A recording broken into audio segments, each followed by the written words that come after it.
Saudara Menteri Sekretaris Negara Prasetyo Hadi menanggapi polemik usulan pemberian gelar pahlawan nasional kepada Presiden kedua Republik Indonesia, Soeharto. Menurut Mensesnek, wajar saja semua mantan presiden diusulkan menjadi pahlawan nasional. Mensesnek Prasetyo Hadi menyebut wajar memberikan gelar pahlawan kepada para mantan presiden sebagai bentuk penghormatan. Menurutnya jangan selalu melihat kekurangan. Tapi prestasi para mantan presiden juga perlu dilihat.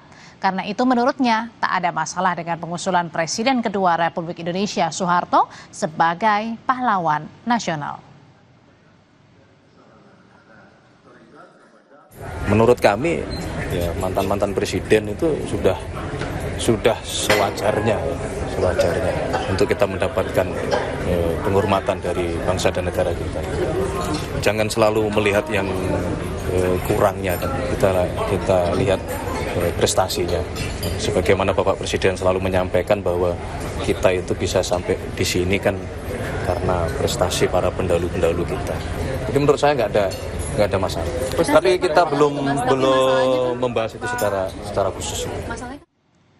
Menteri Sosial Saifullah Yusuf menyebut secara normatif usulan menjadikan Presiden kedua RI Soeharto sebagai pahlawan nasional sudah memenuhi syarat. Menurutnya siapapun nama yang diusulkan memang punya kelebihan maupun kekurangan.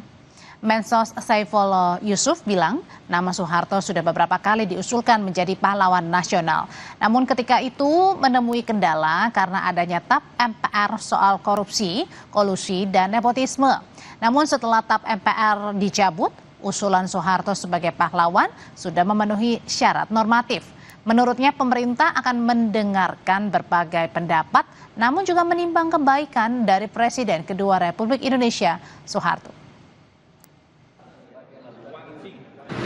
Dari nama-nama yang ada yang ramai itu adalah tentu di situ ada Pak mantan Presiden Soeharto, ada Gus Dur gitu, dan tokoh-tokoh lain lah banyak sekali yang itu semua memang punya peluang untuk diusulkan oleh Kementerian Sosial setelah nanti kajiannya dulu. Mengapa?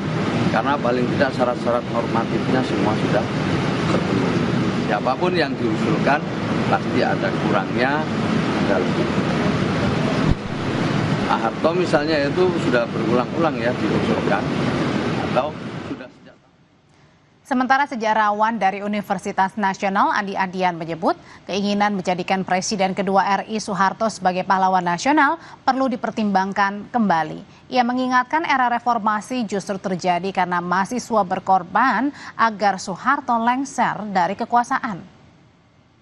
Tokoh sejarah penting dalam sejarah kita. Sebagai sejarawan, saya tidak bisa menisbikannya. Tapi kita juga harus melihat bahwa sejarah itu adil ya.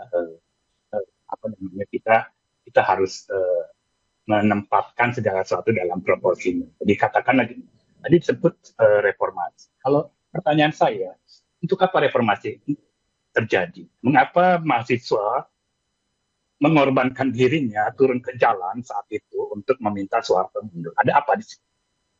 Itu suatu sejarah yang juga saya akan sampaikan sebagai satu, kalau dalam ini artinya historical circumstances itu jelas